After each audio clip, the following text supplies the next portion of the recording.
Ever feel like you're working so hard for the life you want, but something's just, you know, just holding you back? Yeah. We're really diving deep into that today, Let's hear it. exploring the work of Kyle Cease, Yeah. um, and unpacking this incredible story of transformation from one of his hot seat sessions. Mhm. Are you familiar with Kyle Cease at all? Oh, yeah. Very familiar with Kelsey's. Love his work. Big fan of the idea of like removing the blocks to abundance and really, stepping into your power. And this article, I don't know, it really grabbed me. It's about this woman, Maria. And so picture this, right?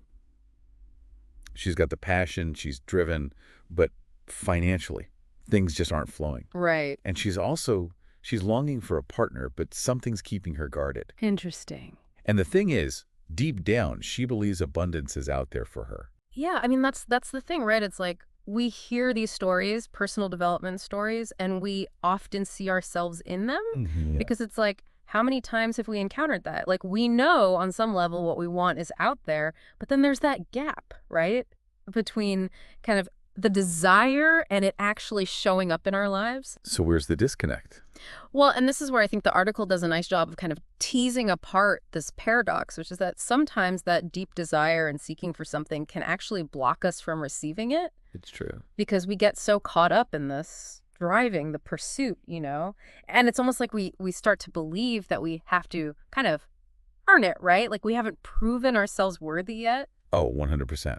Yeah. Yeah, it's almost like if you're searching for your keys and they were in your hand the whole time, but you were looking everywhere else. Yes, exactly. Yeah. That's it. That's a perfect metaphor. And it's like we can get so fixated on what we don't have that we miss the abundance that's already present. In this article, it does a really great job of going deeper than just manifesting abundance, right? Yeah. It's not just about visualizing checks coming in the mail, Right. because it also explores how this struggle is showing up in Maria's love life too, right? Yeah. Like she's terrified of vulnerability, Of course. Yeah. of fully receiving love, which I think we can all relate to a little bit. Yeah, absolutely. And she even mentions she kind of envies Kyle Cease's relationship, which I don't know. I thought it was kind of endearing because it's like even someone who helps people unlock abundance it feels a little insecure sometimes. Oh, well, we all have our things, right? Yeah. But I think that's what makes it so relatable because it's like, this isn't some guru on a mountaintop who's got it all figured out. He's human too. Yeah. And what I appreciate about this story is it shows that Kyle Cease is using his own kind of journey and his own experiences to help other people. So I think it makes him much more effective. Right, relatable. Yeah. Yeah, and that's where I think his process is so powerful because he helps her see how her need for control and this constant striving, it's actually rooted in fear. Of course. It's like a fear of not being worthy of It receiving. makes like she's built all these walls to protect herself, right? Right. But then those same walls end up blocking the very thing she's longing for, which is the abundance, the love, the connection. Right. So this striver mentality can show up anywhere, right? It doesn't have to just be money. It can be relationships. It could be like maybe you're a workaholic and you're terrified to delegate, or you hold back in relationships because you're afraid of getting hurt. 100%. I mean, we could think about how many ways in our lives we kind of self-sabotage by thinking that, oh, I haven't earned it yet. It could even be with health. Like, I haven't earned the right to have amazing health. Or, I haven't earned the right to have this incredible relationship. And it's like, no, you deserve all the good things. Totally. Like, that's the whole point, I think, of kind of what we're trying to tap into here. And so how did Maria actually make that shift, though? Like, did she have a specific aha moment during their session? What happened?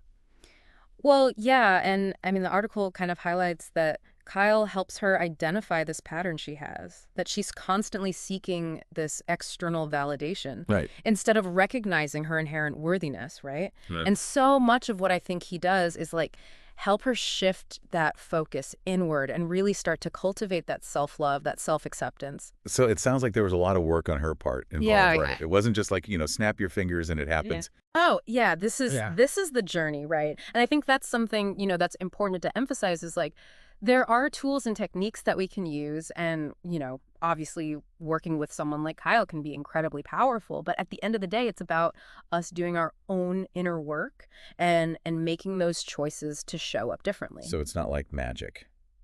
No magic, just good old-fashioned self-discovery and growth.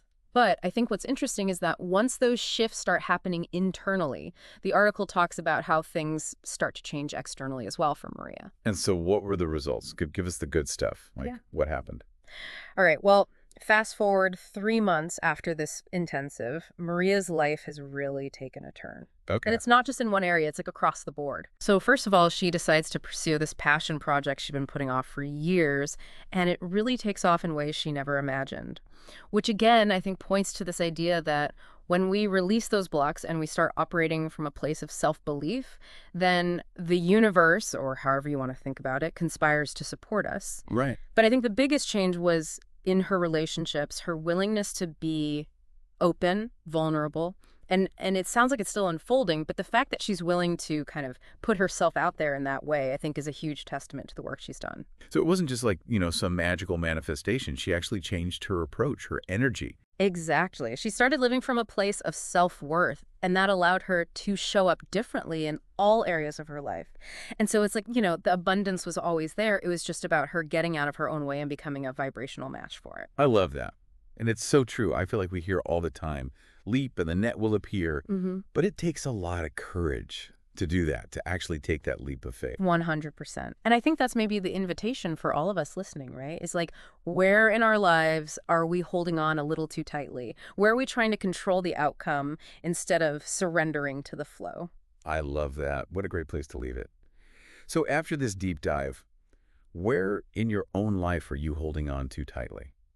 And what would happen if you loosened your grip just a little bit and allowed yourself to receive? Ooh, I like that. Just something to ponder. Yeah. Thanks for joining me. This was a great conversation. It really was. Thank you for having me. Of course.